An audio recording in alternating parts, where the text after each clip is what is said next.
everybody, to another edition of the Rockpile Report podcast. I'm your host, Bill, season ticket holder Drew Gear. That's my producer, Chris Kruger. And this is kind of what I like about the off season, Chris. We get a chance to just relax. It's not game recap and then game preview. You squeeze in a roundup or two, and then you got a stadium episode you throw into the mix there. We can do a game recap if you want. I heard you had to bring a case of Busch Light last night to softball. All right, for the guys who don't know, our softball team is trash. What we not trash in the way we play or the number of games we win, but trash in the sense that we have a pitcher who once thought it was funny. Not even funny. I think he did it. He was bitter that he had to buy beer, and he's also very lazy. So he put a case of Busch Light into a contractor bag with ice and dragged it to the field rather than bring it in a cooler or buy a respectable beer. We went on to just absolutely smoke the team we played that day, and the team decided that was now the way we were going to do things. So now, for that season, I mean, luckily we've gotten away from the South Buffalo suitcase style carrying of our beer, which, if you're offended by that statement, you should be. But now it's Busch Light has become the official beer of my softball team. I hit into a blowout victory week one. I hit into the last out. I had to buy beer. But I had my best night at the plate ever. Going to last night. It was not good, Bob. It was not good. We went down 9-0 at one point. Battled back, but ultimately lost 17-13. It was a comedy of errors. Chris, in hockey, there's no such thing as errors, but in baseball there are, right? Like hockey's, you just make a mistake and it doesn't matter because it's part of the error. Next shift, next thing. I've never seen a softball team full of adults commit as many errors as I saw last night. I watched our pitcher, Rockpile report attorney Mark Smith, collide with a 58-year-old man trying to get a slowly rolling ground. This was the worst hitter I've ever seen. I was telling one of our players as the game was over, I've played Cheektowaga softball for a long time. This particular batter, I've never actually seen him get a hit with my own two eyes. Never. He's old, he's slow, and there's something wrong with his legs. So he can't run. He physically cannot run. He also can't swing a bat with enough bat speed to get the ball out of the infield, so he is always thrown out. This is the first time I've ever seen this guy reach base, and it's because Mark and a 58-year-old man ran into each other trying to get a 5-mile-an-hour dribbler. Just a dribbler up. Chris, he hit this thing. It hit the ground about 8 feet out in front of home plate and just started rolling across the infield. Somehow he turned that into a hit. That's the kind of night we had. Nice. Well, I was over here. I did the Michigan for the second week in a row last night. Chris and I were talking about this. Yeah. If you don't know what the Michigan is, it's the lacrosse style hockey goal. I did it last night.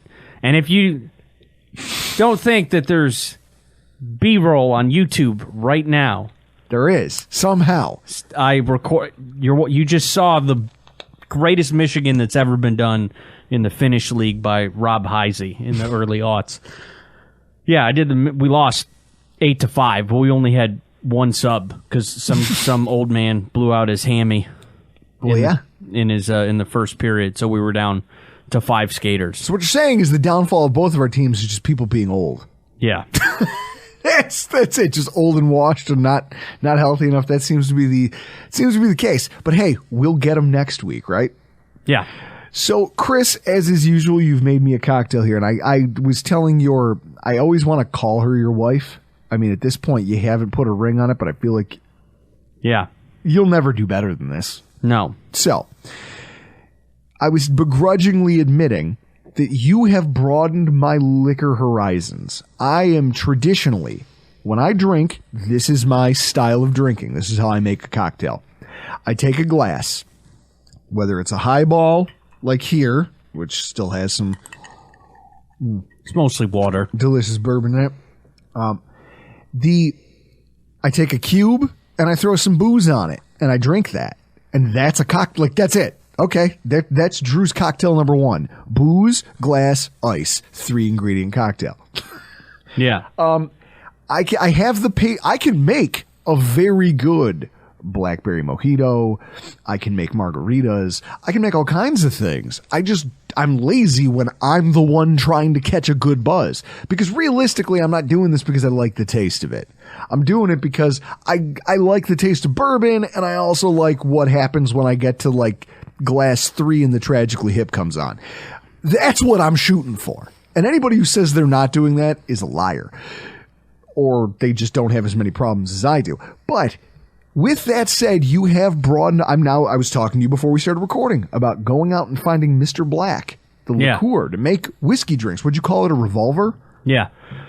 Whiskey, Mr. Black, throw a little bit of chocolate bitters on there. Boom. That's delicious. You have broadened my horizons as a drinker because I have been a caveman about it for the last 20 years of my life. Yeah. With that in mind, I'm looking at this beverage you have in front of me, and I can already see there's some flecks of green stuff in it. I don't know what that is. You obviously made it with a clear spirit. There's no froth, so I don't think there's any egg in here. No, there's no egg. It's yellow in color for those of you who are just listening in the audio only format and haven't started watching our podcast on YouTube. I see there's lime in there. There has to be, because it's the same thing that I saw last week when it was on the glass.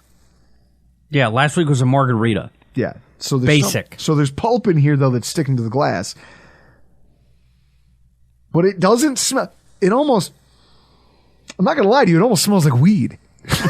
Like, it almost, not that I've ever, come on. Yeah. All right. Here we go.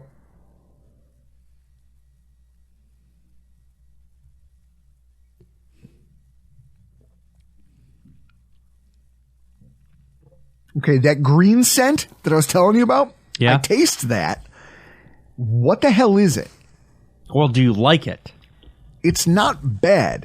At first, it was startling because you don't expect a cocktail to have this earthy green, like I said, I'm not kidding when I say it smelled like pot. It had that taste, that earthy green, like, taste on the front, but then it's smoothed out on the back end, and there's no, like, what is this? It's not over, and the finish isn't as sweet as I thought it would be. This glass is girly as hell, though. I hope that there's people out there that are listening to this, and this is one of their favorite parts of off-season Rockpile content, because I'm hoping that there's somebody out there right now going, oh man, I hope he made a cocktail for Drew with that aloe and cucumber gin. Because you're right, I did.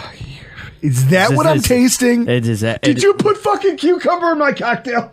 It's an aloe and cucumber gin, a ginger liqueur, lime juice, a combination of simple syrup and ginger syrup and mint leaves. So if there's any green floaties in your cocktail, it's mint. But that is... I want to shoot a gun in here like Willem Dafoe in Boondock Saints. Right now. There was a firefight. Chris, you have outdone yourself. It's that Whitley Neal. If you guys are not gin drinkers, go find Whitley Neal flavored gins. They are phenomenal. You know how, we talked about being garbage? You know what, like this, Doug. When is Doug coming back? His stupid hair. When I can make him this. Unfortunately, he'll be back here soon. I'll tell you what. The last time I had gin, like really drank gin, it was gin and squirt at a house party. It was Barton's gin, a bottle of squirt, and I ate 2 whole bags of dill pickle potato chips. I can't touch either now. But this is the first gin drink I've had. It's got to be a long time. It's got to be a while. Well, I've made you a gin cocktail. I know. You're the only one. You're the only one, Chris. So cheers. Cheers on being the only gin drinks I can have are the ones you make. Fuck. So at the top of the show, if you were listening to the intro, what you heard was Mayor Byron Brown. Talking to Terrell Owens. I found this on Twitter today and it shocked me. At Bills VHS. Well, Chris, before we dig into this is the beauty of these shows. We get to do the Bills news update.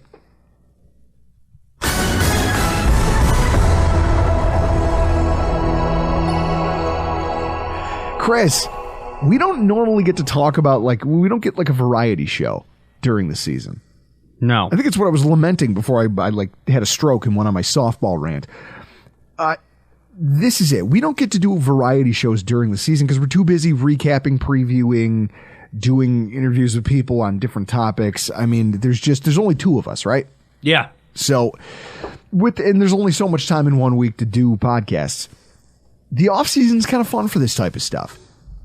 And the first thing is that, guys, let's all raise a glass. Cheers today, May 18th. It's the 14th anniversary of Terrell Owens being handed the key to the city of Buffalo. First of all, where do you think that ranks among embarrassing things that have happened to and in our city? Bills specific? I'm just talking about in the city in general. Your city gave the key to a washed up football player who played for you for one season. I don't think he was washed up. Okay. There was a girl at Bills Backers of Atlanta. Not kidding. We're watching this game in Jacksonville. We're on our own 2-yard line.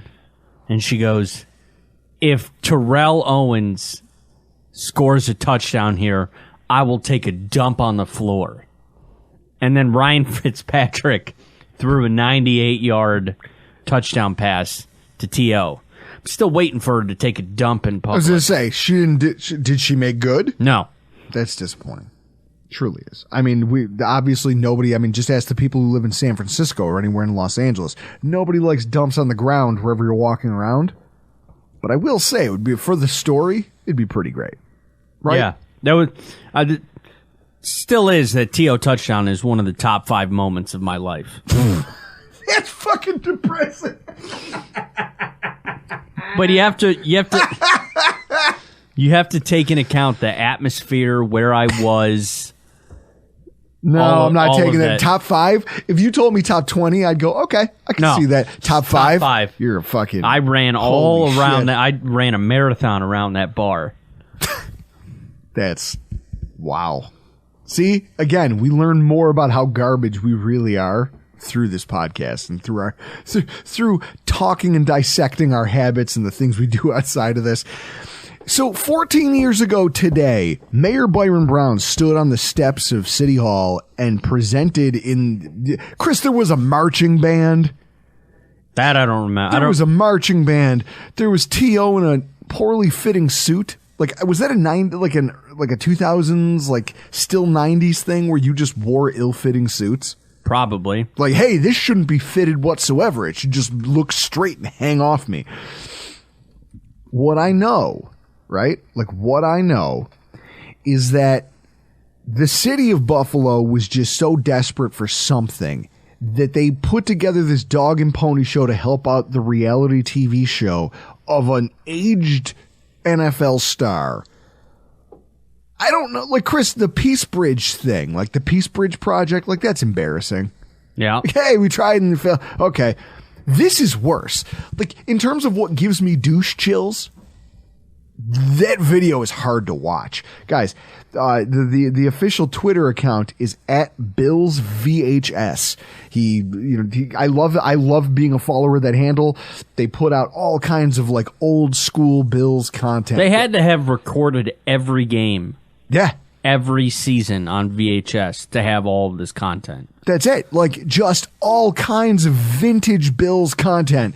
It's back in the early 90s, they knew that in 15 years Twitter would exist and YouTube would exist, and they'd have a platform to put out all this shit. Oh, and then here's the best part. Mayor Byron Brown forgot the name of the Buffalo Bills, so he just said the Buffalo football team. At one point, like, you could visibly watch him forget the name. It's one of the most cringe-inducing things. Go watch it at Bill's VHS. Chris, what other embarrassing things? Like, where does it rank? Because I think it's number one. I think that this might now be the most embarrassing thing that's happened in the city.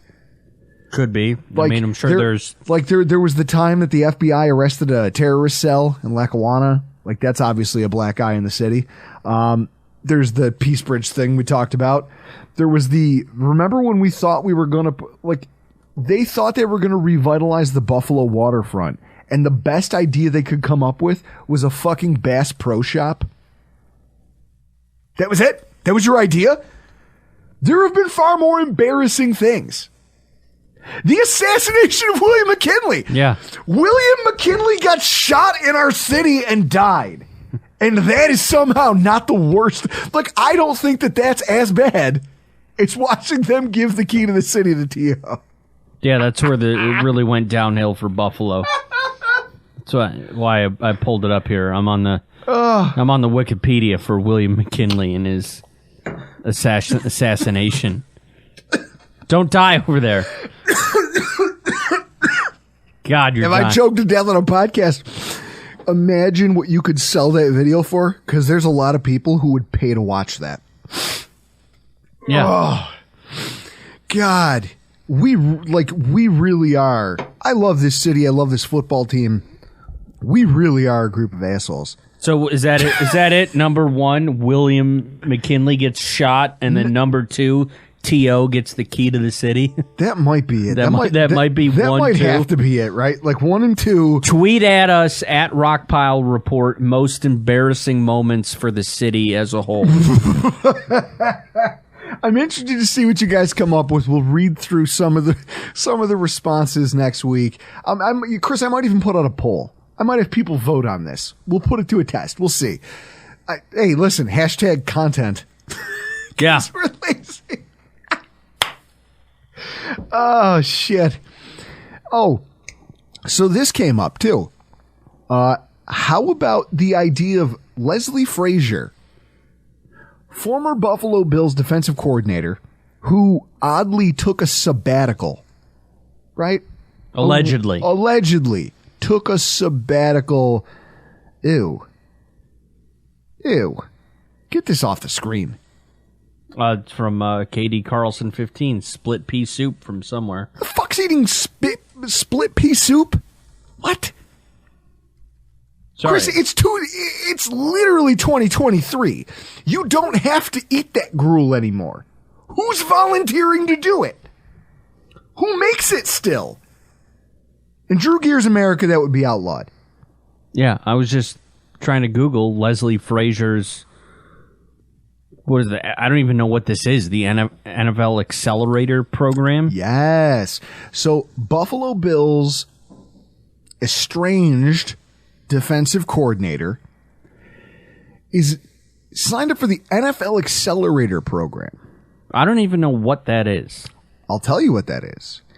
It's a program where coaches, basically it's supposed to be this program where you get involved and it's for minority coaches who want to further their careers, and it helps push. In fact, here, let's just do this. NFL Accelerator, because I'm sure I'm going to botch the hell out of this. NFL Accelerator Program. I'm only assuming that Frazier is desperate. I don't want to say he's desperate, but he's well-deserved to get a second shot at being a head coach. Okay. The Coach Accelerator aims to increase exposure between owners, executives, and diverse coaching talent. So what it is it's meetings between coordinators around the NFL and team executives being like, hey, look, we're out here. We are also qualified to do some of these things because the NFL is taking steps to try to fix the diversity problem amongst its head coaching ranks. And so when you look at this and you say to yourself, well, wait a minute. I mean, like, it's news. Obviously, it's a good thing he's in. Like, people have been saying for years he deserves another crack, right? Yes. And I think people have been like, some people were surprised that out of our coordinators, when you figure the people who got here when the drought was going on, 2017, 2018, obviously we had to fire, what's his fucking face, Rick Dennison into the sun, but you had Brian Daboll. And of Daboll and Frazier, a lot of people every year would hand wring and go, oh man, we better not lose Frazier. This defense is so good. This defense is great. And then Daboll was the one who got the first job out of that coaching staff. And so it's one of those things where I understand it from a perspective of I don't get why he hasn't gotten more of a sniff as a head coach. And so in that way, I guess it makes sense that he would participate in a program like this. Yeah, it's been 10 years since he's been a head coach. You're looking at his thing right now. How did his head coaching career go? So he went 3-3 in an interim spot, got the job. First season 3-13, second season 10-6, fired season 5-10-1, and then so he went 10-6, then had a bad season, and then got fired. I don't get it. Well, I mean, and I get it. That's a raw deal when you see it laid out like that. So 3-3 as an interim coach. So your coach got fired mid-season, Nate Hackett style. Was that Brad Childress? Holy shit! Hey, click the thing; it'll tell you. Yeah, I'll look it up. Yeah. So yeah, Brad Childress. So to get fired in the middle, he started 3-7. Yeah, they'll fire you. And then they went 3-3. Yep. So they won just as many games. So they went 6-10. Yeah. Total 3-3 under Frazier. So then the next year, with what I'm assuming was also a bad roster, scroll down. Back to the record. 3-13. Okay. Your roster is bad. What does that roster look like? Christian Ponder's your fucking quarterback. Holy shit. What is it? I forgot that happened. Christian Ponder. That must have been the same draft as... Holy shit. Who's the guy from Washington? Jake Locker. That was the same year. Christian Ponder, Jake Locker, and holy shit. What's the there was one other quarterback taken in that year that no one will ever remember. Call in if you know. Blaine Gabbert. Yeah. So he had Sage Rosenfeld, Joe Webb, and Christian Ponder, and went 3-13. Yeah, that makes sense. No, they had Toby Gerhart at running back, guys. Toby Gerhart. Didn't he win the Great White Hope Award? Yeah. Yeah, get out of here. Literally terrible situation, bad roster. He doesn't have a winning season the next year. They turn the roster over. When he went 10-6, what did that roster look like? Yeah, let's see here. Ponder, Joe Webb, and Bethel Thompson. McLeod, Bethel Thompson. And yet, he won how many games? 10. Okay. Because you have Adrian Peterson. Yeah. Because you got the man some fucking talent. And then the following year, things didn't go well. 5-10-1. Okay. And then fired. Okay. Well, here's what I'll say. He got a raw deal. So now, here we are, talking about a guy who just took a sabbatical from our football team. But he's still out there participating in this thing, Chris, that says he's chasing a head coaching job. So it's clear that his sabbatical from the Buffalo Bills has nothing to do with his desire to not coach or coordinate anymore. Yeah, he wants to be a head coach. Sure, but what does that say about the Buffalo Bills? For as much as they talk about how in the building this was a surprise to people, and I'm sure it was, I wonder about the dynamic that exists between him and Sean McDermott.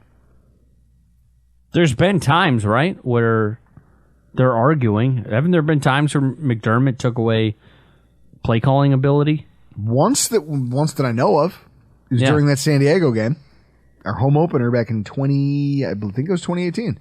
Yeah, because Josh Allen replaced Nathan Peterman and then came out and started that game and was just bad. It's just not getting it done. But It's interesting that a guy who stepped away from our football team is now out there trying to become a head coach again. And he's in this accelerator program trying to sell himself as a potential coach without being on the field, right? Like all of the guys who are in this program are going to be out there this season plying their trade for other GMs and other executives to watch. Leslie Frazier is the only one who's not actually coaching at any level. Not a position coach, not a coordinator, not a nothing. There were a couple of people here on this list. Pep Hamilton is not affiliated with a team, and Chris Richard is not affiliated with any team. But Pep Hamilton, when's the last time Pep Hamilton had a job of note? He was floating around with some OC jobs. I know that for sure. So this has been my thing. Like, that guy's, you Googled it, and I saw him in 3 different teams' colors. Yeah, okay. He was last with the OC for the Texans last year. He was playing for the DC Defenders, the Michigan. So he's been out of football. No. And then come back. Yeah. Like, he made his way out of the league and then kind of worked his way back with the Texans, which is like, Chris, that's like me being like, hey, I'm the Houston Texans. Do you want to come be a third-string quarterback? Of course you do. Yeah, and then the other guy that's not affiliated with anybody, Chris Richard, last year spent with the Saints as the co-DC and secondaries coach. Okay, so this is it. He doesn't have a job now, but he was just in the league last year. He was a minor role kind of a thing. Just like Leslie and Pep. But you're talking about a prime, like, Leslie Frazier, out of the guys who doesn't have any affiliation, he's a face, right? Like, he was the guy he was the defensive coordinator for a defense that has been very good and that has been in the playoffs every year for the last 4 years. Yeah. If anybody has a fucking resume, it's that guy. And yet here he is with no job going out to this thing, indicating to executives around the NFL that he wants to coach still. So I guess the question is, like, did he bail on us? I would believe so. Is that the way I'm supposed to read this then? That's where I go. Emotionally, I say to myself, okay, so he hasn't lost his love for coaching. He just didn't want to coach in Buffalo this season. Yeah. Didn't want to, or was maybe he might have been a choice. Look, he might have been mad that Daboll was getting the interviews and got the job before he did. But then again, the league is moving into an offensive place. So not a whole bunch. Like, I would say, I don't even know what the statistics are, but I would assume if you look out of the last 3 seasons, new coaching cycles, maybe one is a defensive coach. Who were the coaches that got hired this year? Steichen, OC. Frank Reich, OC. D'Amico Ryans, DC. Well, we talked about it in our last podcast. We talked about it when we were talking about new head coaching hires. Look at the coaches who got to their team and made them playoff contenders. What's his face out in L.A.? Jesus Christ, now his name's getting away from me. The Rams head coach. Yes. McVay. Sean McVay. Not to be Sean McVay and Sean McVay, who blew up a bunch of buildings. From Buffalo, New York. Sean McVay. O'Connell. I still don't think we know if his name's O'Connell. It's O'Connell. Okay. Kevin O'Connell. So Kevin O'Connell. Minnesota. Stefanski. Daboll. There's a pattern here of first-year coaches coming to football teams and having immediate success. It's all centered around, hey, I can turn your offense around as long as you have some pieces. Chris, remember when Daboll got here and your famous cookie analogy? You were like, hey, make me cookies. All I have is flour. Oh, yeah. All I have is flour. Yeah. Nate Geary tried to use that analogy. And did he fail? Well, I mean, yeah, it got 30,000 views. That's pretty funny. But it's this idea that these those are the teams that find success. So it makes sense that teams are shying away from defensive coordinator hires as defensive coaches or head coaches. But realistically, I don't like the fact that, like, it gives me a different perspective on how this whole thing fell apart, right? Yeah.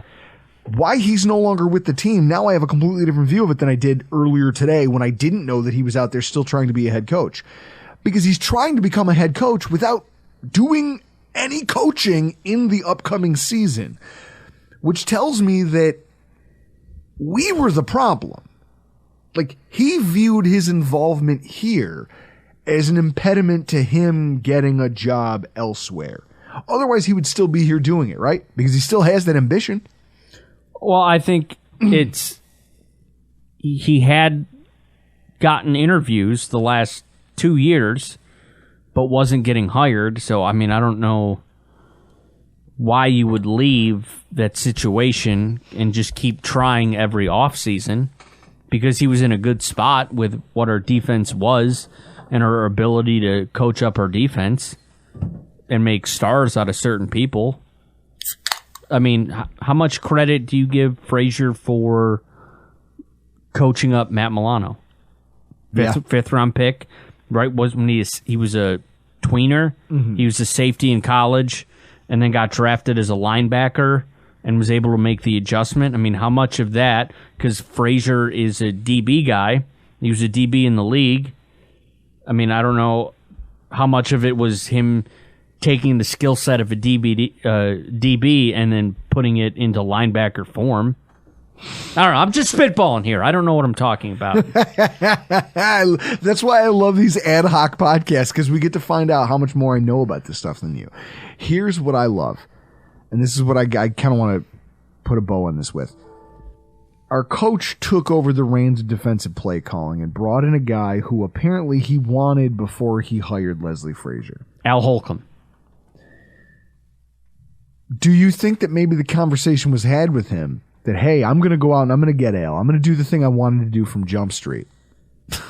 Possibly. We don't know. Like I said, this is all just me speculating. This is speculation, right? And maybe even reckless speculation. I just find it very interesting that Sean McDermott has decided to take the reins and bring in a guy who he originally wanted before he hired Leslie Frazier. And I don't know. To know that he still has an appetite for coaching, but he's not here in Buffalo, tells me that there's a reason, right? Like, something happened.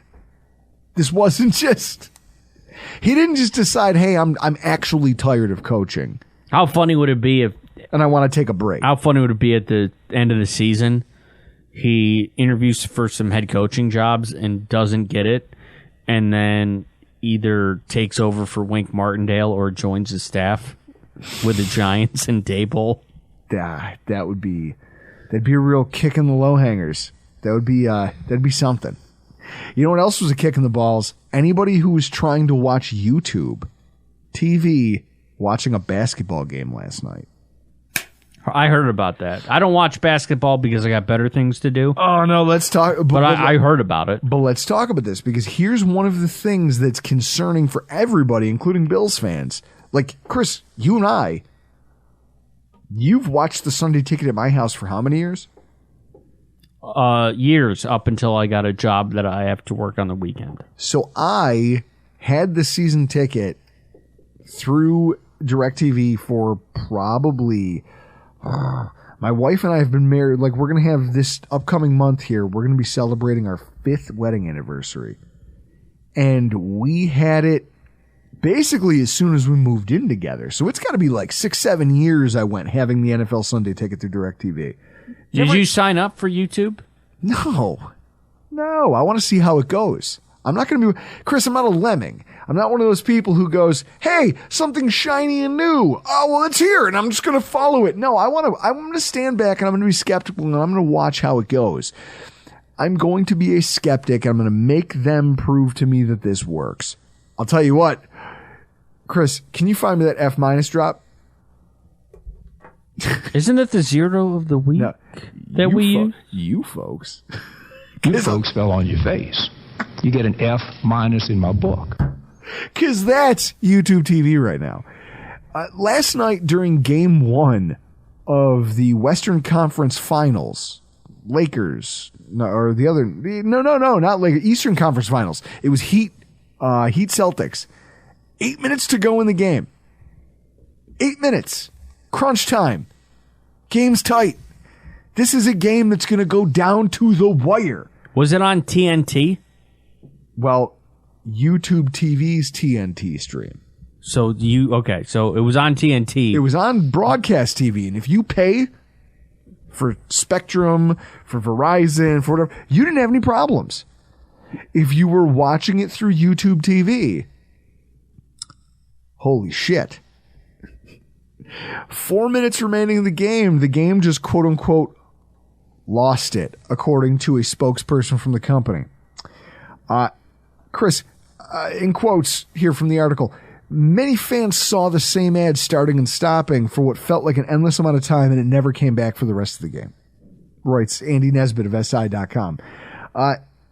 Apparently it was a commercial for a new live-action version of The Little Mermaid. So imagine you, instead of getting to watch the last half hour of basketball, because let's all face it, 4 minutes to go in a basketball game means you're going to be here for at least 20 to 30 minutes. You just watched a commercial on repeat. How mad would you be? I mean, if I was an NBA fan, I'd be... Let's put this in NHL talk. Sabres. Yeah. 7 minutes to go. They're down by a goal. 7 minutes to go. I'd be mad. Elimination game. All of a sudden, the feed just cuts. I would be mad. How mad? I would probably go to my neighbors and knock on their door to see what service they have. If I can come in and watch. You would seek shelter? Yeah. That's okay. Although, like, a lot of the times, now you've been out back in our backyard, the people that live directly behind us. With that sweet patio? Yeah, they have a TV on their patio. I would just jump the fence and go watch. Because I'm sure that they have... I think they're an older couple than me and Jessica. Oh, so they're not streaming. So they're not streaming. So this is the thing, and this is what I like about it.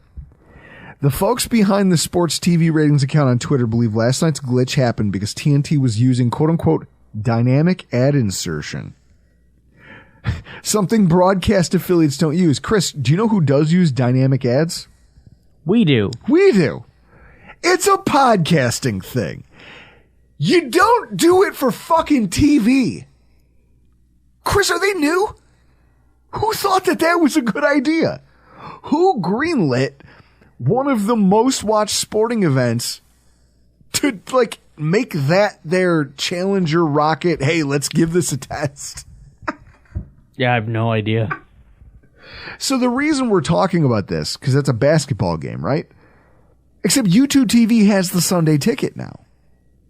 So now, how many Bills fans out there who aren't in Buffalo? Because, Chris, look at the Bills Backers Network. Yeah. Bills fans are everywhere. Look at our downloads. They come from literally all over the world. With YouTube TV, the Sunday ticket is now accessible everywhere. Yeah. The question is, will you pay for it? Because I'll tell you what, people who thought it was going to get cheaper when it left DirecTV, out of their minds. I knew it wasn't. I was ready for a significant price increase, and they still surprised me a little bit. So with that in mind, you're going to pay about $400 for the year. Do you trust it's going to work? Sight unseen. You don't know what the product's going to look like. You don't know if they can handle that volume. Do you trust forking over $400 a month, my fellow Bills fans all over the world, for a service that may not work the way it's intended to? I'd be interested to see if it happens again, because the Eastern and Western Conference Finals just started for the NBA, correct? Chris, the NFL Draft got more views than the most watched basketball game last season. Yeah, basketball is very unwatchable. You can't. I'd rather watch. I would rather watch you get braces than watch an NBA game. Well, the good news is you'll never have to worry about that. But if they can't handle the traffic and dynamic ad insertion for a basketball game, what's going to happen when the traffic is quintupled And they're still trying to insert these weird ads and do things. Because, Chris, dynamic ads work. Yeah. For a podcast. Yeah. They work for... We have no idea what's getting advertised on this No, show. in fact, I'll tell you what. In fact, let's pause for station identification. What do you think that was? Dude, I don't know, but it better not be a Bud Light ad. I'll tell you this, Potter came back and said one time there was period underwear being broadcast, like advertised during our show. And I was like, dude, I don't know what to tell you. It's a fucking, I don't have it in control. If I did, all we would do is advertise Montucky. What else? Montucky,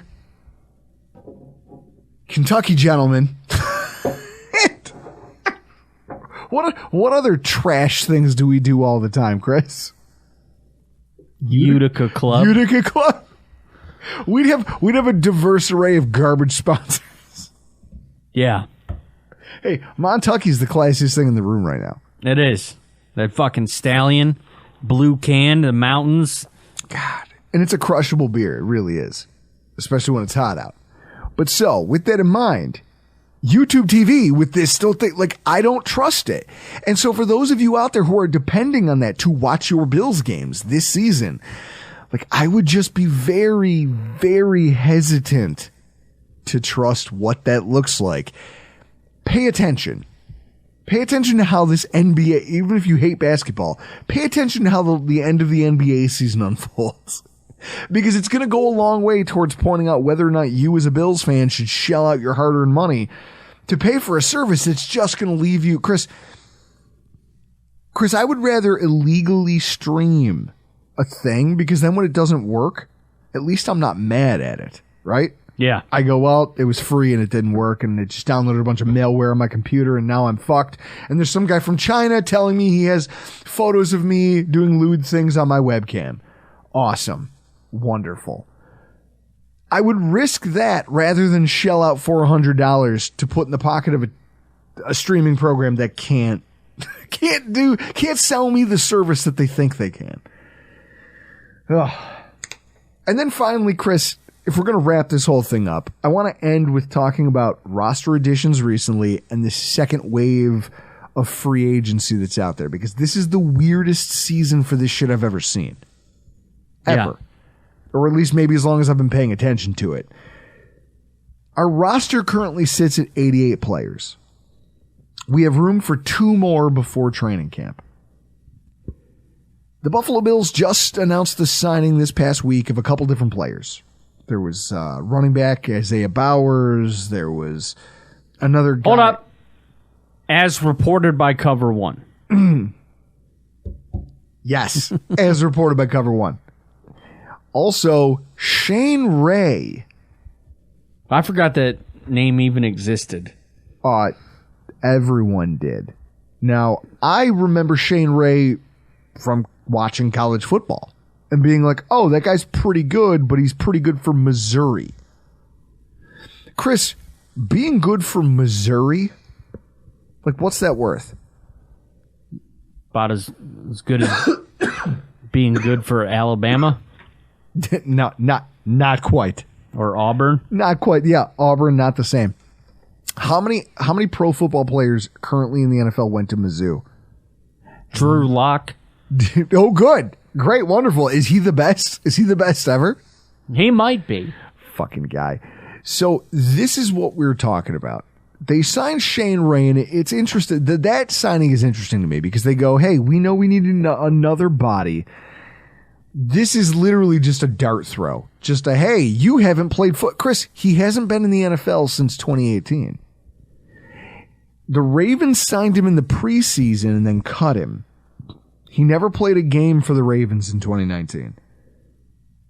Yeah. Roster cuts August 30th, 2019. He was released. Then he played in the CFL. And then what? He's a free agent now? Yeah. Okay. So so last year, torn bicep late in the season. His team won the Grey Cup, so he has a CFL ring. And he didn't get to play in the game. And now he's coming off a bicep injury to play for the Buffalo Bills. Had a mini camp tryout and then got signed. And I see people talking about this idea of like, oh, well, could that signing be the thing at defensive end? No. No, I don't think so.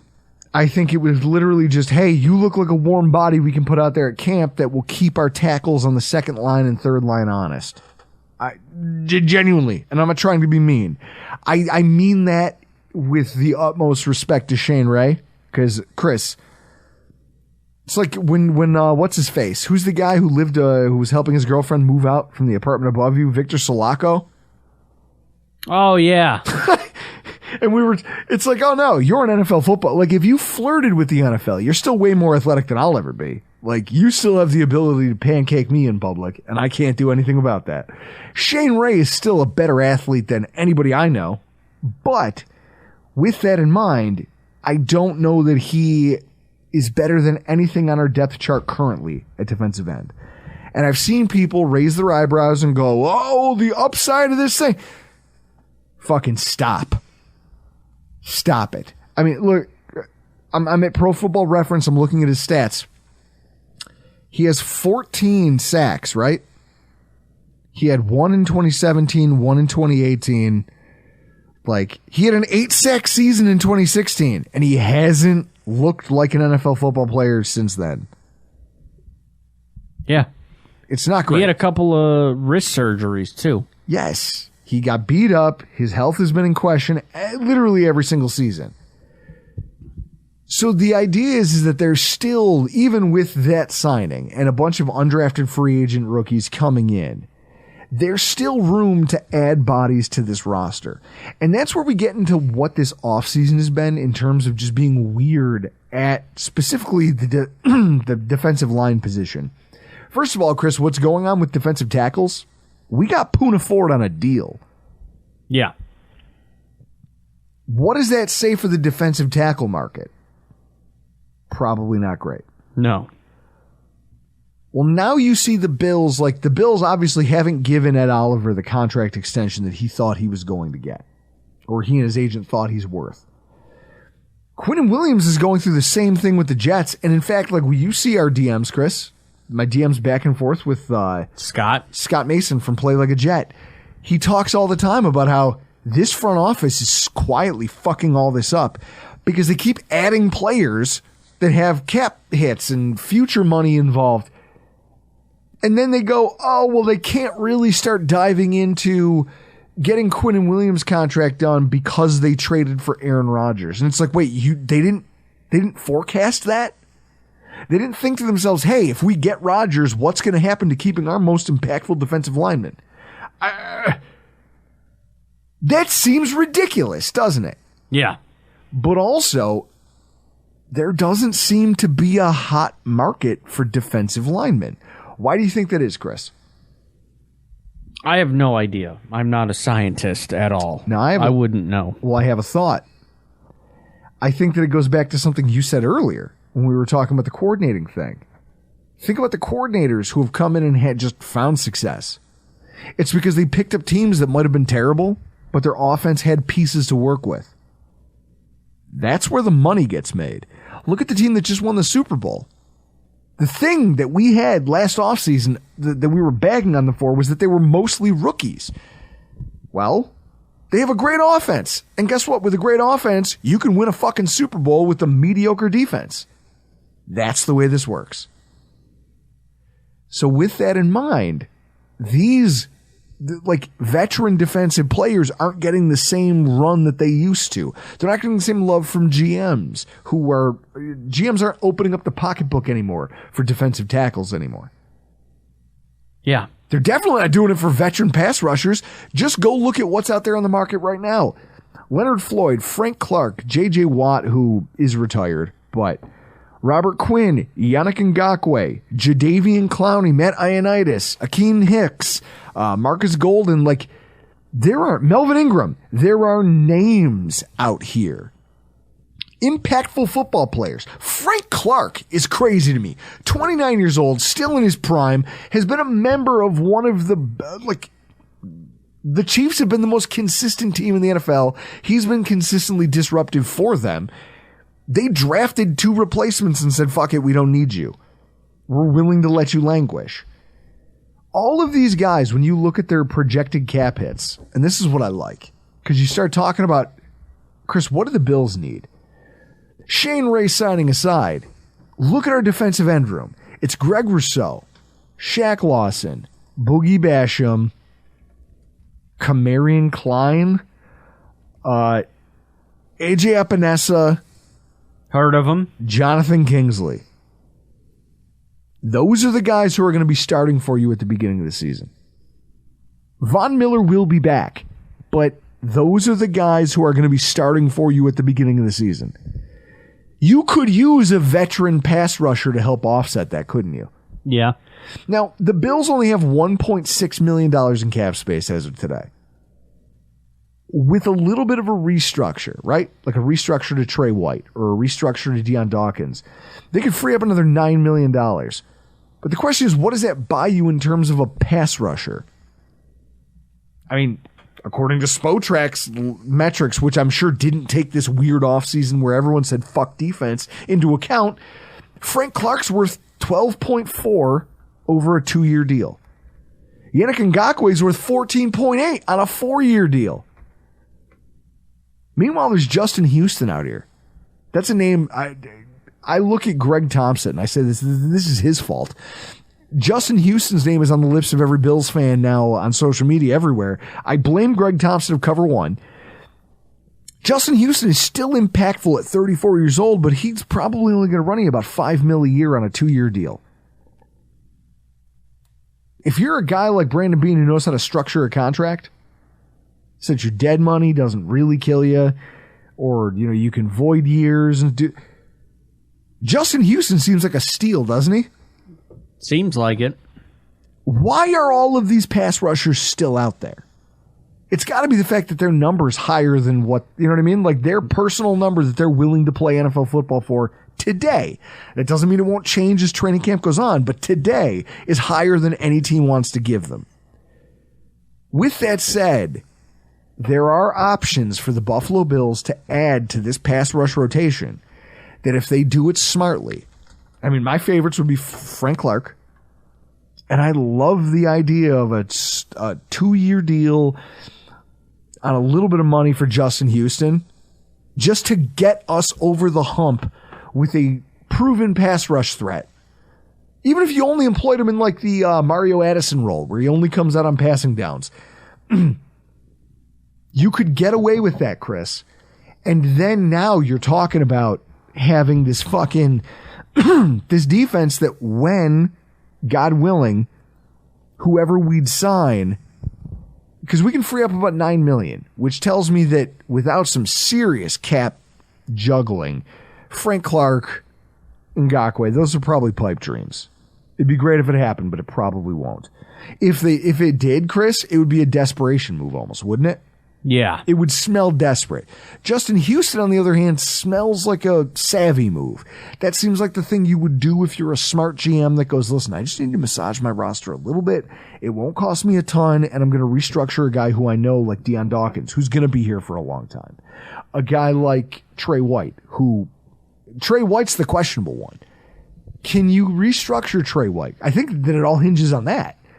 Do they trust that Trey White is good to go, that he's back to form, that he's a Pro Bowler? He should be. Well, if he's not, though, you don't restructure him because it makes it harder to get out of that contract in a year or two.